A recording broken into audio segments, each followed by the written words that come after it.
Alim, can you describe what your organization KrymSOS does? Yeah.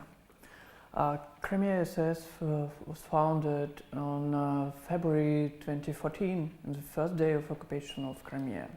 And we started as a Facebook page, and now we have 5 offices in Ukraine, and we work in 2 branches.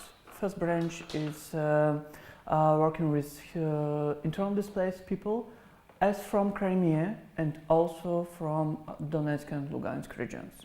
And the second branch is working with Crimea issues on the topic of the occupation of Crimea. Okay, so it's been 3 years since the annexation and occupation of Crimea.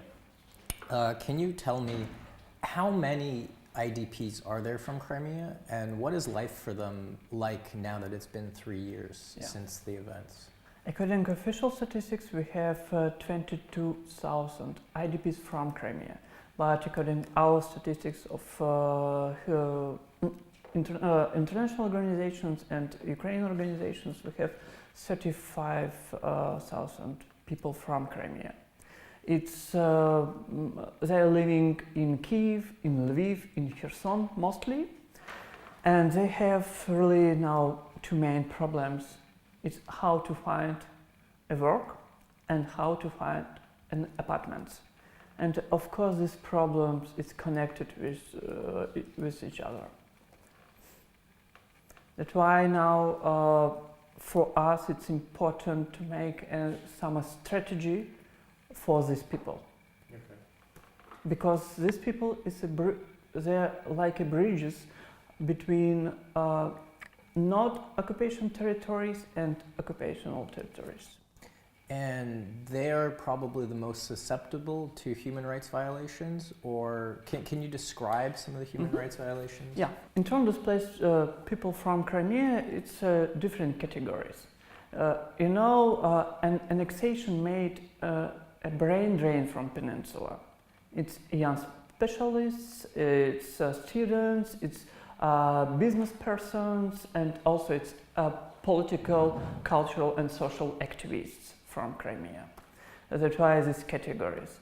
But according to our data, we have 279 cases of human rights violations for today in Crimea.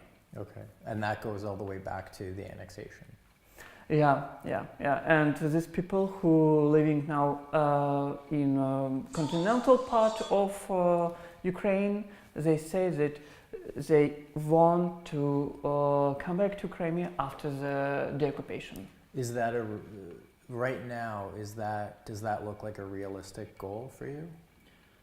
Yes, because, for example, for me it's a realistic goal, and for my colleagues and for thousands people in Crimea, they're really waiting for it.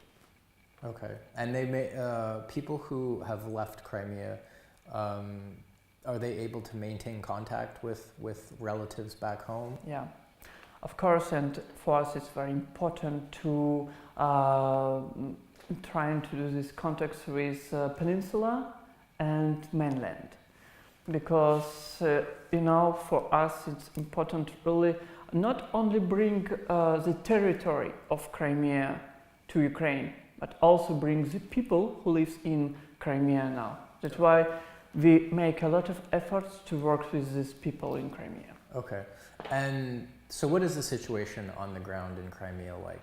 Now I say that we have this 279 human rights violations in Crimea, but under these violations we have 4 main tendencies. First tendency, it's a militarization of peninsula.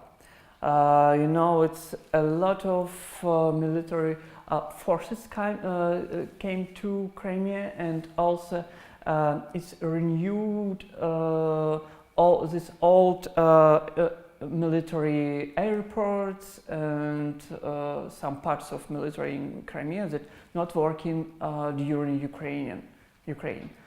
That's why we have the atmosphere in Crimea, it's mistrust and atmosphere of fear.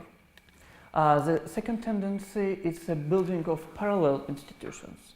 The Majlis of Crimean Tatar people, the representative body of indigenous people in Crimea, it's banned in Crimea. But instead, in Crimea created so-called new Crimean Tatar pro-Russian organizations. But now it's not popular among Crimean Tatar people, and it's of course good for us. Third tendency, it's a changing of population. We said about people who left Crimea, but also we should say it about people who comes to Crimea from mainland of Russia, from different parts of Russia. It's people who works in military sphere, it's pensioners, and it's business. And last tendency, it's creating this new Russian identity.